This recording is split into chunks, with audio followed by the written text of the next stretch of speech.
তখনই স্বৈরাচারী টিএমসি গুন্ডাদের কালো হাত ভেঙে সবাই সামিল হওয়ার জন্য আহ্বান করছি। মাতরম বন্দে মাতরম বন্দে মাতরম বন্দে বিজেপি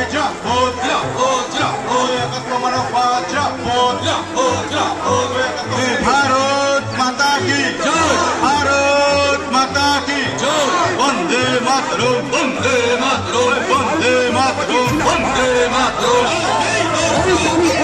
সরকার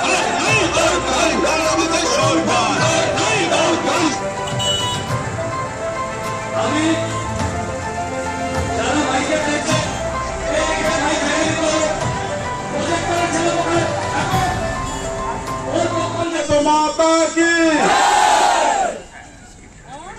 ইস্যুটা আমি সরাসরি আলোচনায় রাখছি। এখানে এই মঞ্চে দাঁড়িয়ে দুদিন আগে তৃণমূলের মাতব্বরেরা ভাষণ দিয়েছিল। কি বলেছিল? এমএলএ নাকি মস্তান হয়ে গেছে। কি বলেছিল? এমএলএ নাকি 80 বছরের বুড়োকে ঘুষি মেরে ফেলে দিয়েছে। কি বলেছিল? এমএলএ শুধু এমএলএ নয়, বালি এমএলএ। এরা কি বলেছিল? এমএলএ 12 মিশা সময় এই এলাকায় কোনো কিচ্ছু করেনি, সব নাকি তৃণমূল করেছে। আমি সরাসরি বলছি, একটু আগে যেটা গোপাল বিপ্লব বলছিল, যেটা সুনীল বলছিল, দুদিন আগের ঘটনা যেটা আপনারা দেখছেন, মাঝির ডাবির মতো একটা প্রত্যন্ত একটা জায়গা, দেখুন মাত্র একটা দুটো বুথ আছে, 400-500 লোক, 15-20 বছর তৃণমূলের রাজত্ব হয়ে গেল। তৃণমূল কোনদিন কোন তৃণমূলের কোন নেতা সেখানে যায়নি, কোন নেতা কোন মিনিস্টার যায়নি। সেদিন সেই এলাকায় ডুবে গিয়েছিল। সেখানকার গ্রামের মানুষরা তারা ক্ষুধার্ত ছিল, তাদের বাড়িতে আগুন জ্বলছিল, পেটে আগুন জ্বলছিল, কিন্তু চাল ছিল না। আমরা দিনভর সমস্ত ভারতীয় কার্যকর্তা সমেত আমি নিজে সমস্ত দিনভর কখনো চকচকায় আমরা ত্রাণ বিলি করেছি, কখনো খোয়ারডাঙ্গায় ত্রাণ বিলি করেছি, কখনো মারাখাতার 2-3 জায়গায় ত্রাণ বিলি করেছি। এটা আমাদের কর্মসূচি ছিল। তারপর আমরা সিদ্ধান্ত করেছিলাম, আগের থেকে সিদ্ধান্ত ছিল যে আমরা মাঝের ডাবরিতে যাবো, এই এলাকা প্রত্যন্ত এলাকায়, সেখানে আমরা যাব ত্রাণ বিলি করতে। আপনারা দেখবেন আমি মাত্র একজন সিকিউরিটি নিয়ে এসে, একজন ছিল, আমি নেইনি, ওরা ছাড়ে না আমাকে, বাস্তবে একজনে নিয়ে গেছিলাম, আর আমাদের 2-3 জন ছিল।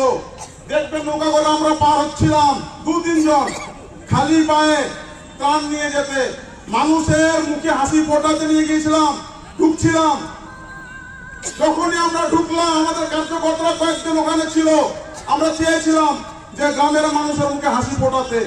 যেই নামটি আপনারা প্রত্যেকে জানেন, উমেশ দাস বড় মাতব্বর হয়ে গেছে তৃণমূলের।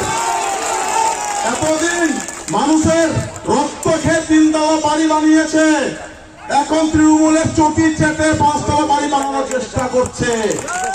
সেই তৃণমূল ওসি প্রাক্তন এসি, তার সাথে ছিল বালিচর ভিক্টর রায় নাকি একজন, এখানকার অঞ্চল সভাপতি, তার সাথে কয়েকটা মোল্লা মিলে আমাকে সরাসরি আক্রমণ করে। সরাসরি আপনারা দেখেছেন, রাস্তায় যদি একটা পথচারী যায়, সেখানে যদি 8-10টা কুকুর আক্রমণ করে কেমন পরিস্থিতি সৃষ্টি হবে।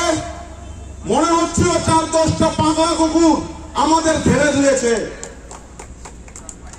আমরা বুঝতে পারিনি, আমি একা ছিলাম, আমার তখন 2 জন ছিল, বুঝতে পারিনি। এবং আমার উপর টর্চার শুরু করে গেল।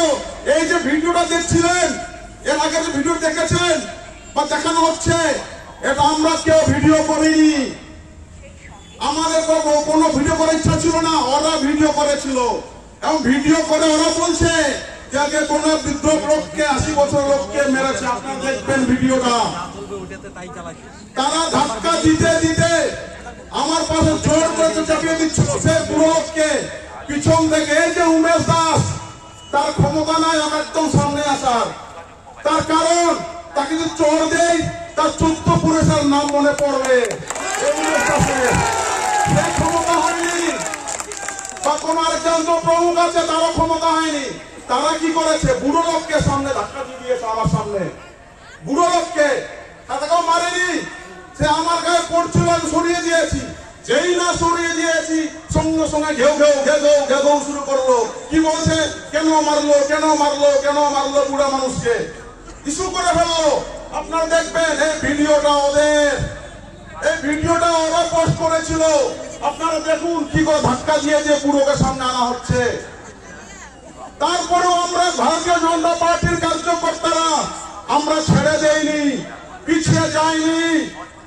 আমরা আবার একত্রিত হলাম, সবাই একত্রিত হলাম এবং লাইভ করলাম, ভিডিও করলাম, পরে বললাম আরে হাম্মকেরা, তৃণমূলের হারমাদেরা, আসুন আসুন দেখুন, আপনার তো উন্নয়ন করেছেন, আসুন দেখুন। আমরা তার গোহারা হেরেছে, আরে ফেরত ছাড়ুন, পারলে নিজের ফিরারি জীবিত হেরেছে। সেই এখন বাধ্য ঘুর পথে চটি চেটে চেটে এমপি হয়েছে। সেই এমপি তো আসেনি, আমরা তো এসেছিলাম। আচ্ছা দেখুন আপনাদের উন্নয়ন আমাদের ডেকে ডেকে দেখিয়েছি। আপনাদের উন্নয়ন কি? এখন আপনারা ব্রিজ করতে পারেননি। আপনাদের উন্নয়ন কি? এখনো কাদা পায়ে যে ঢুকতে, খালি পায়ে ঢুকতে হয় জিপি। তখন আর সেই সমস্ত ধর্মাদেরা, উমেশ দাস সাথে ছিলেন, লেজ গুটিয়ে পালিয়েছে, লেজ গুটিয়ে পালিয়েছে। আপনারা দেখবেন আমরা যখন তাদের ডাক দিতে শুরু করলাম, আসুন দেখুন উন্নয়ন দেখাবো, তারপরে দেখবেন আর কেউ নেই, কেউই নেই আশেপাশে, সব লেজ গুটিয়েছে। যাই হোক, আমরা ভেবেছিলাম বিচ্ছিন্ন একটা ঘটনা, তারপর আমরা চলে গেছি। আমরা ভাবিনি যা হয়েছে হোক, আমরা তবু মানুষের পাশে দাঁড়াবো, ভয় ডরের কোনো কিছু ব্যাপার নেই। ওদের জন্য আমাদের প্রোগ্রাম ক্যান্সেল হলো। সেদিন যদি তারা ঝামেলা না করতো, আমরা বৃত্তি বাড়িতে অলরেডি ত্রাণ পৌঁছে দিতাম। তারা হাহাকার করছে, তারা ক্যাম্প করে বসে আছে। আমরা বললাম না আমরা বৃত্তি বাড়িতে যাবো না, আমরা অমরপুরে যাব, আমরা জগদীশপুরে যাব, প্ল্যান রেডি করো, আমরা যাবো। প্ল্যান আগের থেকে করা ছিল।